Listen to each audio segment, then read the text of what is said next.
Barcela, A Barqueira, Colomba, Lorizo, Pena de Nogueira. Aínda agora os desprazados pronuncian os seus nomes como a quen acariña as pedras dun rosario. Na década de 1950 o encoro de Grandas de Salime foi construído en Negueira de Muñiz, sepultando aldeas enteiras baixo a auga. Comeza así. Deste xeito, a novela de Brais Lamela Ninguén queda. Falamos dela no Club de Lectura de Radio FN Radio Fusión. Acompáñanos Ana Varela, Antonio Tizón, Rafael Catoira e Brais Lamela. Benvidos. Grazas. Hola, bons días. Brais, como foi o proceso de creación da novela desde o xerme, a idea inicial até a edición última do libro? Bueno, moitas grazas antes de nada polo convite. Escoitaseme ben? Pois a verdade é que o proceso de escritura estivo marcado moito polo convite de Berta Dávila a escribir este libro, non? Ela puxeron ao cargo dunha nova colección da Fundación Euseino, a colección Rúa do Lagarto, e ela escribiume para ver se estaba interesado en preparar algo, non? Tiña un pouco na cabeza a historia dos colonos do Arneiro, que é unha historia que ten que ver coa Terra Chá, que é onde me criei, e que para min foi algo que estivo sempre moi presente, e ocorreuseme un pouco non tomar esta oportunidade para darlle forma literaria. Sí, a verdade foi un proceso de escritura relativamente rápido, entre que empecé a escribir e o libro saiu publicado foi un ano. Sí, eso é un pouco como sucedeu. Ninguén queda acaba de recibir hai pouco o premio Ollo Crítico da Radio Nacional e antes o premio da Crítica Galega no ano pasado. Ademais desta moi boa acollida por parte da crítica, tes datos sobre a súa recepción por parte do público? Sí, eu penso que é dicir o que sempre é un pouco invisible, non? O que pensa o público, porque ao final o proceso de lectura sempre é algo privado, non? Do que non sabemos moito. Eu sei que ás veces sei cando alguén me escribe dicindo que lle gustou o libro, non? Sei que circulou bastante en Galicia e eso, pues, obviamente é algo que me fai moi feliz, non? Pero sí. Tratar de reconstruir a memoria das xentes nos lugares que viviron máis que nas casas que habitaron é o que di a arqueoloxía forense, que é un termo moi aceitado. Marcou iso as túas pescudas para entender ese intento de desarraigamento dos colonos? Sí, eu penso que era esta digamos, metáfora non da arqueoloxía forense ou do que era algo que para min era importante no libro, non? Eu pensaba este libro como unha especie de exercicio de bricolaxe, non? Ou de recollida de restos, entendidos de xeito moi amplo, non? Como que é unha novela que está composta por fragmentos moitas veces reais de arquivos, fragmentos de entrevistas con colonos, intervencións de outras persoas e textos que atopas escritos. E gustábame un pouco a idea dunha novela construída en base a esta, digamos, proceso de case sedimentación e de aproveitamento dos restos. Entón era unha metáfora que me parecía suxerente, non? Ás veces pensaba que o xesto de colonización se imagina moitas veces como un xesto de construir desde cero, non? Como de crear unha tábula rasa e de empezar da nada. Gustábame, en contraposición a isto, crear unha novela que se basase máis na sedimentación e na preservación dos restos, neste xeito de recollida de fragmentos, de cousas que quedaron esquecidas das casas baleiras, pero tamén de frases ou palabras que un vai apañando. Era algo que me resultaba interesante como metáfora que guiase o proceso de escritura. Dice que Ninguén queda é unha peza que camiña entre distintos xéneros, non? Parece bailar entre a ficción e a non ficción, a narrativa e o ensaio, e mesmo ás veces se fala de autoficción tamén, non? É un libro difícil de encadrar ou son as fronteiras entre os xéneros as que se fan borrosas? Bueno, moitas grazas por esa pregunta, non? Eu penso que efectivamente hai aí un xogo entre esas dúas preguntas, non? Como se efectivamente son as fronteiras as que xa son borrosas, non, no noso tempo, onde moitas novelas parecen outra cousa, ou se é o libro que o fai. A min creo que sí que me interesaba a idea de escribir un libro que non dese, que non puidese inmediatamente ser recoñecido como algo moi concreto, non? É dicir, que puidese lerse como un ensaio, pero ás veces tamén como unha novela, e que de algún xeito a persoa que se achegase a él para lelo non soubese moi ben onde agarrarse, non? Como que ás veces houvese esa dúbida de é isto real ou non é real, non? Como cambia a experiencia lectora cando te chegas a un libro sen necesariamente poder dicir con certeza que é ficción ou que non, porque sinto que ás veces un ten hábitos de lectura e lemos os ensaios dun xeito específico, facendo unhas preguntas e non buscando outras cousas, e tamén as novelas as lemos dun xeito específico, non? E gustaba un pouco xogar cun libro que desorientase estes marcos que temos tan establecidos para ler e que máis ben, sí, como que crease algún tipo de desorientación, non? Eu creo que ao final é un libro que máis que unha historia ficticia, eu creo que é máis unha historia ficticia que se camufla como real que unha historia real que toma forma de novela, non? É dicir, como que para min hai moito do libro que é inventado, moito que digamos, ficción, pero interesábame a través dun tono reflexivo, intimista, ensaístico, non?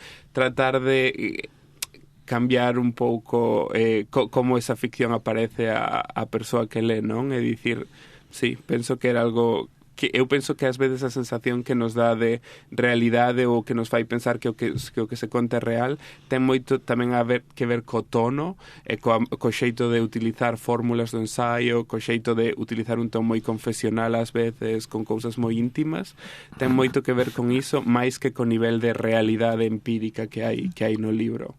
Entón, crees a partir desa historia ficticia que se camufla como real e dese proceso que decías de sedimentación, que a literatura, ao final, pode ser tan ou máis eficaz que outras disciplinas como a historia, a socioloxía, a psicoloxía, ou a arquitectura ou o ensaio, a hora de abordar calquera tipo de temática, mesmo como a que se aborda neste libro. Sí, eu penso que, é dicir, cada xénero ten as súas fórmulas específicas e permite certas cousas e outras non. Sí que penso que a literatura ten certas formas que lle son propias, que permiten cousas que un ensaio histórico ou así non necesariamente permite, non?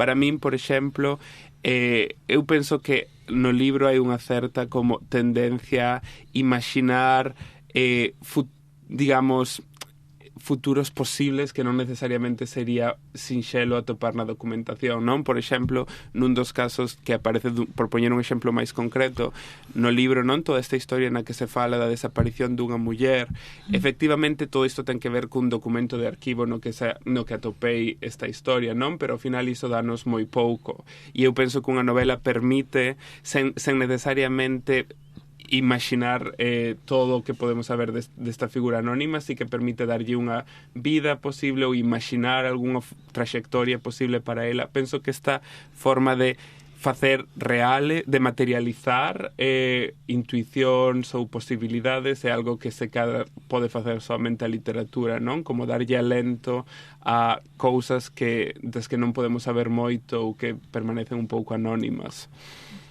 Sí, bueno, teño oído varias veces que ti como autor tomas partido coa temática. Sin embargo, hai xente que di que non. Ti que pensas deso? Tomas partido de alguma maneira a favor ou en contra do éxito deste experimento do tío? Eu penso que quero dicir, penso que se reflexa que a miña posición é, claro, crítica, que pode ser un desplazamento forzoso. Sí que é verdade que me parecía importante introducir perspectivas que non foran esa, non? É dicir, non teñen moita presencia no libro, non? Pero se cadra fragmentos de entrevistas con algún colono que se sinte ben co proceso ou que ten unha visión máis positiva. Sí que quería incluir un pouco eso, non? É dicir, eu creo que é un libro que está marcado por unha perspectiva negativa sobre o proceso que penso que cando un se pon a mirar todo iso desde a nosa perspectiva contemporánea é difícil sair con outra visión, pero tamén quería reflexar ou reflectir que para outra xente se cadra iso non era así, ou que había outra xente que podía sentirse de outra maneira con respecto a todo o que pasou. A maneira de ollar cara abaixo aos países mergullados na pobreza non fai de Tenenbaum unha especie de predicador das ditaduras? A máis, non é iso o empeño clásico dos imperios para civilizar? Sí, eu estou de acordo con iso, non? Dicía o escritor Xavier Cordal, cando presentou este libro en Vilalba, que este tema que pode parecer un dos temas máis modernos realmente é un dos temas máis clásicos, non? Como que o tema desta ollada dende arriba, non? El dicía isto que podemos seguir dende Xulio César ata as bestas, non? Como esta ollada de, digamos, autoritaria, un pouco como de homoxeneizar, menospreciar o que está por debaixo de, non? Entón, penso que era algo que me interesaba, non? Como que significaba construir esta personaxe que ollaría Galicia de alguna forma como unha colonia, non? Ou como un digamos, un territorio a ser controlado ou transformado, non? Era algo que eu quería explorar e que penso que vai desde o máis antigo ata o máis contemporáneo. Falabas antes que falabas das fronteiras entre os xéneros, tamén do xeito de narrar, non? Hai unha voz narradora moi poética, eu creo que a poesía aí reside sobre todo na mirada sobre o cotiá, nese toque de extrañamento, que está moito máis vencellado a narrativa que a poesía que a narrativa, non? Hai carga de poesía aí no libro.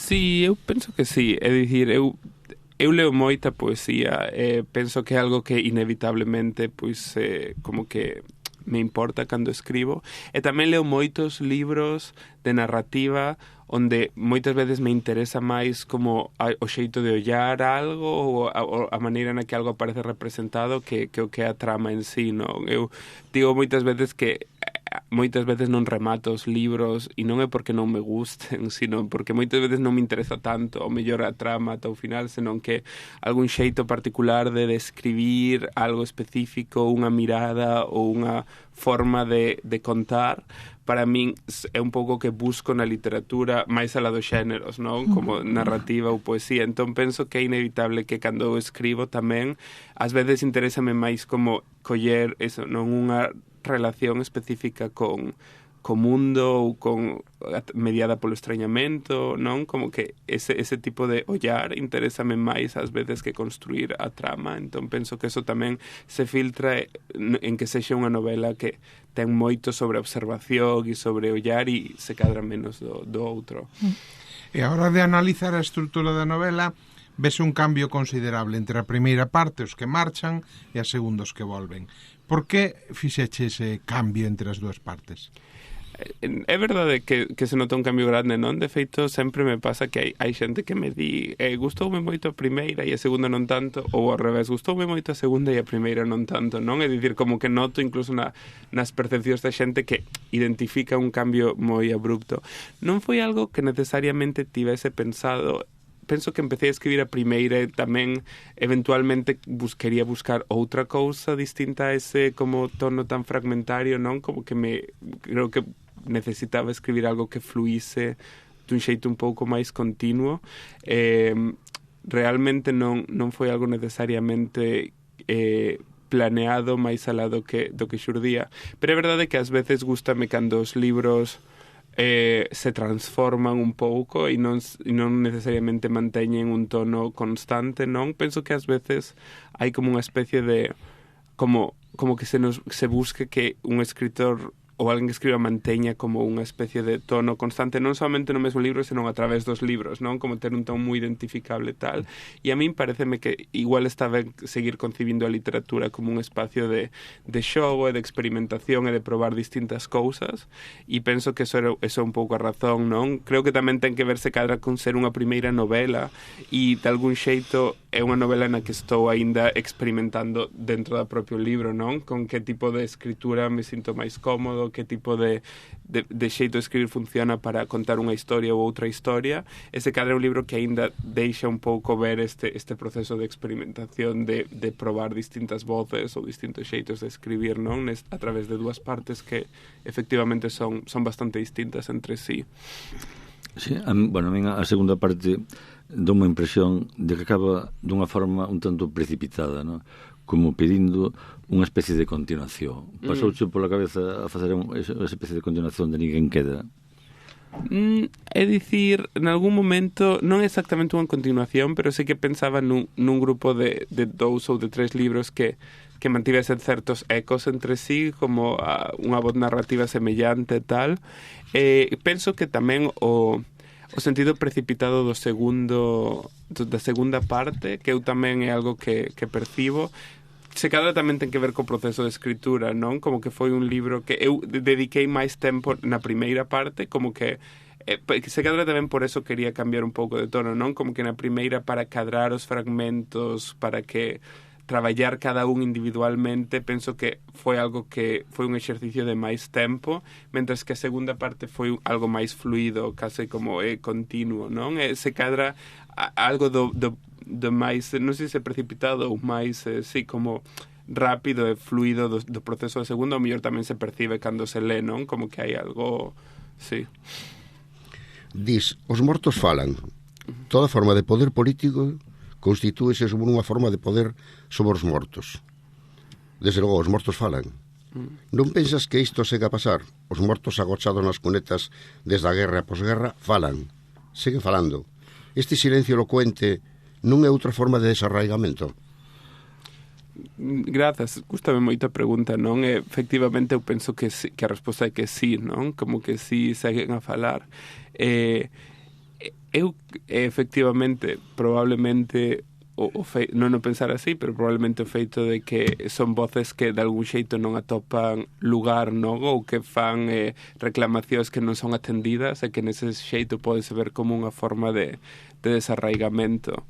Eu tamén, cando pensaba nesto, non? No xeito no que unha novela así tiña que ser de alguna forma responder ás voces dos mortos ou sí, como manter certa fidelidade.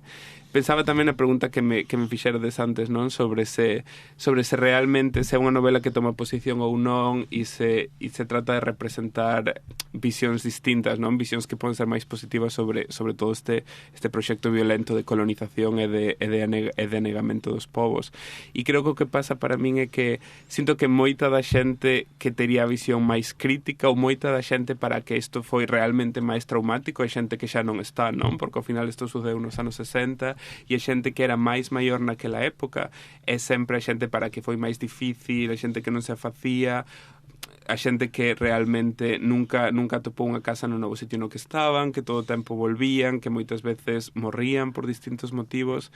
E penso que para min tiña un pouco na cabeza iso, non? Eu estaba falando coas novas xeracións, hai un proceso máis de naturalizar esa violencia e de, digamos, axustar, acordarse máis do máis contemporáneo e non tanto do momento realmente traumático do desplazamento forzoso e de chegar a un sitio completamente novo e bastante hostil.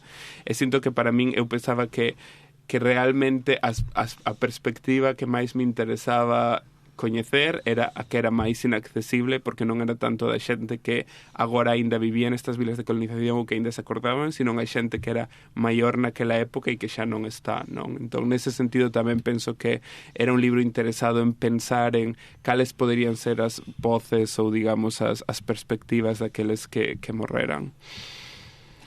Do mesmo xeito que falábamos antes de tecer entre xéneros, non? Este libro tamén tece diferentes capas de lectura. Hai un paralelismo entre as vidas e os lugares que se nos van contando, non? Os éxodos, os desposuídos, os colonos. É a precariedade e a necesidade de construir un fogar nun lugar mellor, o fío que os une e o que tamén nos fai en certo modo universais, non? Sí, gústame esa maneira de velo. Eu penso, non sei se diría un lugar mellor, pero penso que se cadra o fío que une certas historias é, digamos, a necesidade de facer unha casa no sitio no que un está, non? Non sei Mais ben a promesa dun lugar mellor, non? Que un lugar mellor. Podería ser, non sei. É un pouco difícil para min de pensalo, porque, bueno, nun caso non é unha decisión realmente, non? A promesa dun lugar mellor ben imposta. E no outro caso tampouco sei se exactamente o que motiva outras búsquedas é a promesa dun lugar mellor, non? Para min, eu penso que máis ben interesábame, sí, digamos, unha novela sobre a idea de facer casa ou de construir sensacións de fogar en lugares que ás veces non eran os que un asumía que era o fogar, non? É dicir, é construir unha sensación de... Porque eu creo que é un libro sobre o desarraigamento, pero tamén é moitos xeitos un libro sobre a pertenza, non? Solamente que sobre a pertenza entendida dun xeito precario, e frágil, e efémero, e sempre... digamos, non nun fogar eterno que queda para sempre, non? Sino en sensacións de pertenza que poden ser máis provisionais e momentáneas, non? E penso que a idea de que é exactamente o que define esa sensación de pertenza si é algo que me interesaba, non? Eu penso que como unha persoa tamén que se mudou moitas veces, non? Ou que cambiou de casa moitas veces, penso que ás veces teño unha atención moi a esta sensación de, non sei, cando un guardar os mobles en caixas dun sitio para outro, exactamente que obxetos son os que nos dan unha sensación de fogar ou de pertenza, era algo que me interesaba un pouco explorar, non? Que en situacións de mobilidade ou de desplazamento, que son as cousas ou as relacións humanas ou as digamos, percepcións que nos fan sentir certa pertenza, inda que esa pertenza teña de algún xeito como algo efémero e precario e non como algo eterno e permanente. Ademais desa experiencia túa de vivir en moitos fogares, de facer moitas mudanzas, como foi o proceso de documentación da novela, non só do feito histórico da colonización na Terra Chá, senón desa visión ensaística sobre a arquitectura? Pois, a ver, bastantes cousas, non? Como que lín no seu momento. Eu, desde logo, para comezar polo tema da Terra Chá, non podería ter escrito este libro de non ser porque houve moita xente que escribiu ensaios sobre este proceso, non? É dicir, eu lía moito a unha historiadora da Universidade de Santiago que se chama Ana Cabana, que escribiu moito sobre as vilas de colonización, tamén Cardesín, da Universidade de Coruña, os seus primeiros traballos, non? Lía moito sobre isto, e despois, para o tema da arquitectura, sí, tamén busquei libros sobre o tema da arquitectura forense e tal, non? Como é un grupo de estudios de Inglaterra, non? O tema da arquitectura forense que está moi involucrado en cuestións de activismo e todo isto, e, bueno, lín un pouco todo isto, non? Quero dicir, e despois hai unha parte de documentación que, a parte da lectura de fontes secundarias, tamén foi un pouco a búsqueda de perspectivas, digamos, directas, non? Entón, pois si fun polo Arneiro falando con xente, fun un día a Ernest, atopei, bueno, falei con xente dali tamén, non? Sobre todo algunhas persoas da comuna, pero depois tamén xente que volvera ali, non? Porque desde que puxeron a pista nova agora hai moita máis xente que volveu e que ten ali casas. Entón houve por unha parte un proceso de documentarme en textos secundarios e despois tamén de buscar perspectivas, non? E hai partes diso que están na novela, ás veces un pouco transformadas e case sempre transformado un pouco o contexto, pero hai fragmentos de cousas que me dixo xente ou non, como partes de entrevistas con antigos colonos que aparecen no libro despois desvirtuados ou transformados de formas distintas, non? Pero ese é un pouco así a documentación. Sí, bueno, se apreza esa documentación de que falas, teórica e práctica, e para min está claro que conseguiches ese equilibrio entre o perfil narrativo e o perfil ensaístico, que non desentora nunca e que é sempre importante, non? E como conseguiches ese equilibrio? Sí, bueno, gracias por decir eso, non? Eu penso que sí, sí que era algo que quería facer, non quería que ningunha parte comese a outra, non? E penso que foi algo ás veces difícil, non? Quería que manter un alto que fose apreciado pola súa parte narrativa, pero non quería que a parte ensaística fora completamente decorativa tampouco, non? Como non quería que fose unha novela na que toda esta parte de ensaio é como unha excusa para falar da trama principal, pero tampouco quería o oposto, non? Que a trama principal fose simplemente unha excusa e que realmente o importante fora todo o perfil ensaístico e toda a reconstrucción deste momento histórico, non? Quería tratar de manter esta, digamos, balance entre as dúas e que houvese de alguna forma ecos entre elas, non? Eu ás veces pensaba que o que me interesaba non era tanto comparar dúas experiencias de desarraigamento que para min eran moi distintas. O que me interesaba máis ben era entender como ás veces hai no que buscamos, digamos, nas nosas pescudas intelectuais ou no que nos interesa, ás veces hai moitos rastros da nosa vida cotidiana, non? Entón esta idea dun narrador que estaría falando ou escribindo sobre os desprazados e que el mesmo se sentiría movéndose entre sitios ou inseguro de cal era o seu lugar, que tipo de que forma a nosa experiencia máis inmediata termina transformando as preguntas que nos facemos sobre o pasado, non, sobre a historia, non, como a experiencia do espacio doméstico pode levarnos a fazer preguntas sobre outros tempos que parecen moi distantes. Penso que me interesaba un pouco isto, non, como rachar con esta idea de que o mundo intelectual é algo que está completamente separado da nosa experiencia e tratar de máis ben construir en este diálogo entre o que nos pasa na nosa vida máis íntima e o que pensamos ou o que nos preguntamos ou as preguntas que nos facemos. Esta pregunta que che vou facer, insisto un pouco no que che preguntou Antonio, no que a resposta que acabas de dar. Porque o vivir na grande metrópole como Nova York, a dificultade de atopar un lugar ao que chamar casa, mesmo a disfunción de ter que chamar casa a un lugar no que se habita de forma transitoria, iso foi o sentir teu, o que te atou para meterte a contar ese intento de colonización? É dicir, eu penso que sempre é difícil saber por que un escribe algo, non? Como que non sabemos exactamente que é o que nos leva a interesarnos por unha historia. É certo que eu penso que sí, de algún xeito, me levou a interesarme por isto o feito de estar en Estados Unidos, non? Pero penso que é por motivos distintos, non? Eu medrei na terra xa escoitando falar sempre dos colonos, do arneiro, da colonización, pero era algo que sempre se dicía como algo natural, non? Como sen explicar máis, e penso que nunca necesariamente sentín a necesidade de interrogalo. E penso que sí que foi un pouco de estar en Estados Unidos, tamén pola propia, empezoume a extrañar máis a palabra colonización, non? Porque un pensa na colonización como algo que sucede en América, non? Como a colonización española, ou pensas na colonización do oeste en Estados Unidos, e cando empecé a darme conta de que se usaba esa palabra na terra xa empezou a parecerme extraña, non? Como que o que había para colonizar aquí, ou que significaba colonizar.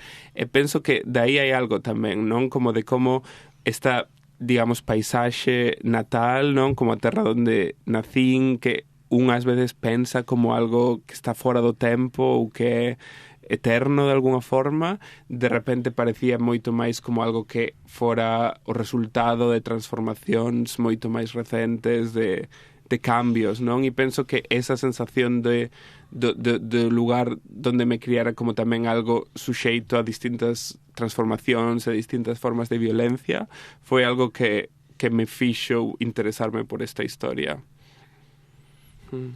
Falabas antes con Antonio do equilibrio entre o perfil narrativo ensaístico e tamén resulta curioso como ás veces ironizas con este proceso, non? Hai unha parte así metaliteraria. A voz narradora di: escribo un traballo académico, non unha novela. E ás veces aflora tamén nesta obra toda unha concepción sobre a literatura. Por exemplo, neste fragmento que leo textual. A narrativa pode facer todo máis atractivo, máis fácil de procesar, pero tamén está o risco de que os praceres do texto se confundan cun fin en sí mesmo, como unha pomba mensaxeira que se deixa levar pola vertixe das alturas, polo pleno pracer de abranguer o mundo entre as ás, tan ensimesmada pola maravilla de voar que remata por non entregar a mensaxe. Cal é a túa concepción da literatura así, en xeral, en esta obra en particular? Sí, en fin, bueno, referíndome si a obra en concreto, penso que efectivamente non como eses sinalaches moi ben estes fragmentos onde se reflexiona un pouco sobre o que é narrar. Eu pensaba ás veces que, como ti dis, hai unha parte na que o narrador está, digamos, dicindo que este é un traballo académico nunha novela, e para o final da primeira parte el refírese aos personaxes e a súa parella de pero personaxes, pero non é que isto non era unha novela, non? E gustaba un pouco este xogo da idea dun libro que ao principio ese mostrase como unha especie de exercicio de intentar conter a ficción e que despois se vira un pouco como anegado pola propia ficción, non? Ata que ao final na segunda parte xa chegamos a máis invención e rematamos en situacións que cadran menos máis imaginadas, non? E gustaba un pouco esta sensación da idea dun libro que ao principio parecese moito máis ensaístico e se fora rompendo e se fora abrindo a xogos co xénero e a experimentacións distintas e a distintas maneiras de imaginar sí, o que pode ser, non? Sí, penso que eso despois sobre a literatura en xeral non sei xa penso que aí xa me costa máis ter aí un pronunciamento contundente sobre o que é unha pregunta moi demasiado grande sobre o que é a literatura, non? Sí que podo dicir que moito da literatura, creo que o motivo polo que ás veces ao principio había moito debate dentro de co editor do libro sobre se debería, non con Berta, sino co presidente da fundación, sobre se deberíamos chamarlle novela ou non, e el normalmente era máis partidario de dicir que non, porque lle parecía que era, digamos, máis innovador no xeito de que tal e que cunha novela tradicional, e eu dicíalle que a min parecíame que había moitas, ou que eu leo moitos libros que xogan un pouco nestes xéneros, non? É dicir, autores que me gustan moito, como, non sei, o alemán, a Sebald, ou moita xente, digamos, máis contemporánea, que xoga moito con isto, non? Como de utilizar rexistros do real para contar ficcións, de utilizar distintos dispositivos que nos fan pensar que algo que se está contando é así e depois se cadra non é. Entón, vexo como algo, non sei se da literatura en xeral, pero da literatura dos últimos tempos, esta especie de xogo sobre ata que punto algo que se está contando é real ou non. É dicir, de todas formas, se cadra é algo que está na literatura desde fai moito, non? Tamén o fai o Lazarillo de Tormes, non? Xogar a escribir un libro que na época con moita dificultade sería percibido como un libro de ficción. Así que penso que se cadra hai algo aí, non? Hai algo de como a novela sempre xoga a aproveitarse de outros xéneros, a finxir ser outras cousas e deixar entrar a ficción. De falsa autoficción, sí, mellor. Claro. Sí, efectivamente. Ese capítulo final tan longo de agradecementos, algo tan habitual na literatura americana, é unha influencia da tradición literaria dese entorno no que levas tempo vivindo ou non tan nada que ver e obedece á casualidade? Pode ser que sexa así. É dicir, non o pensei como algo consciente, pero é verdade que agora que o dis é algo que non atopamos tanto moitas veces en novelas escritas en Galicia. Ás veces non aparece en absoluto e ás veces é algo moi pequeno, mentras que sí que é verdade que é todo un xénero aparte, non? Como dos agradecementos, e moitas veces é parte do libro na literatura de Estados Unidos ou de outras partes. Sí, se cadra incluso tamén do ambiente no que me movo, non de académico, donde é unha parte moi importante de calquer cousa que se escriba, pero sí que me interesaba, sí que estaba escrito o libro de tal forma que pensei nos agradecementos tamén, porque non quería que nada dos agradecementos puidese dar unha indicación clara sobre o aspecto ficcional do libro, non? Como que quería que os agradecementos se mantivesen dentro de, non? Como que se Mariana aparece con nome Mariana no libro, nos agradecementos tamén, non? Como que se outras persoas non iban a estar, cambiarlle o nome. Como que me interesaba que nada, digamos, entre as dúas cubertas do libro puidese dar unha indicación moi clara de ata que punto era unha novela ou non. Sí, pero, bueno, en todo caso, ese contacto teu tan directo, tan longo coa literatura americana, tivo e ten que influir de alguma maneira sobre a túa propia identidade en todos os aspectos, tamén no aspecto literario. Como estás a levar esa influencia na túa escritura como escritor que és comprometido coa lingua galega, coa cultura galega? Sí, pois efectivamente, non? É dicir, eu penso que a miña, por exemplo, o meu galego está moi influenciado polo inglés. Estaba aínda máis na primeira versión, non, que despois o editor tratou de corrixilo algo, pero pois cando se traduciu ao castelán, a traductora tamén me dixo que en todas partes vexo como a influencia do inglés, non? Quero dicir, en como nos adxetivos, en como usas os xerundios, tal. Sí, eu penso que, de feito, creo que o noto máis o inglés, a influencia do inglés como lingua, que a influencia da literatura estadounidense que non leo tanto. Por exemplo, a min ás veces pareceme, ainda o falaba hai pouco con Berta Dávila, non? Que foi editora do libro. A mí moitas veces pareceme que ela é máis unha escritora americana que a min en temas e en formas, porque todas as súas referencias, ou moitas das súas referencias, son as escritoras estadounidenses, non? Como Lori Moore e moita outra xente que eu, por exemplo, non leo tanto, non? Entón, penso que para min é máis a nivel da lingua. E sinto que é algo que ainda estou tratando de pensar, e no novo libro que quero escribir está tratado de un xeito algo máis explícito, porque pareceme importante, digamos, que non quede a lingua completamente colonizada, non, polo que é o inglés, pero tamén me parece que pode ser interesante, se fai de xeito consciente, traer ritmos ou formas de contar que ás veces están un pouco extrañadas, non? Como combinar, digamos, un galego máis oral ás veces con un galego máis artificioso, non sei, como que gústame moitos escritores que escriben entre linguas, non? Como hai moitos escritores que non elixiron a súa lingua ou que elixiron a súa lingua materna desde fora, que me parece que fan cousas moi interesantes coa linguaxe, e penso que hai campo para experimentar, non? Entre, digamos, o galego e outros idiomas e así. Mesturas na túa novela situacións da túa vida que liñan co núcleo da novela.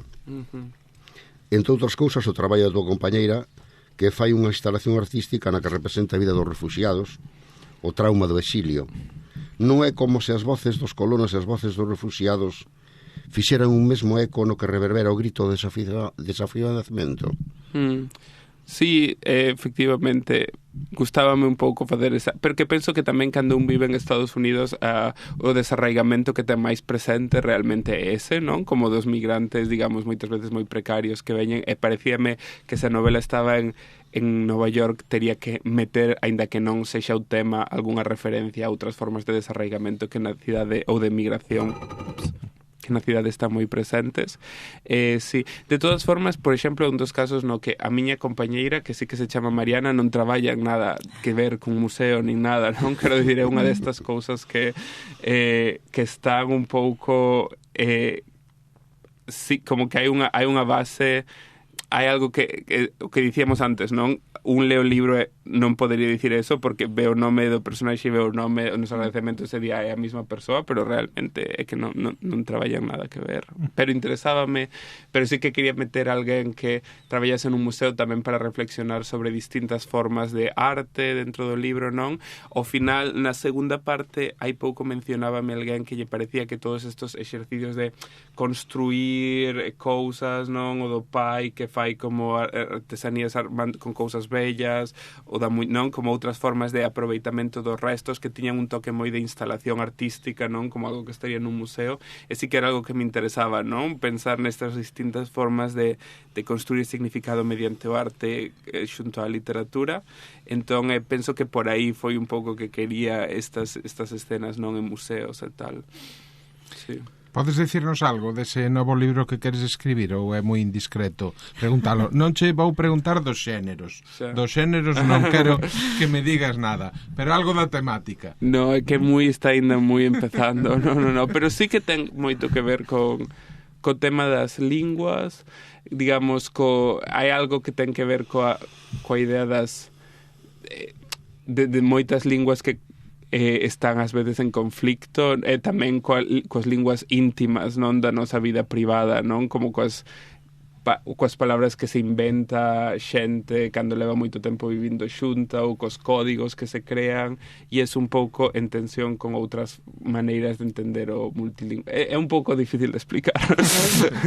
Bueno, vamos contentos de saber que hai algo novo no forno, non? Polo menos.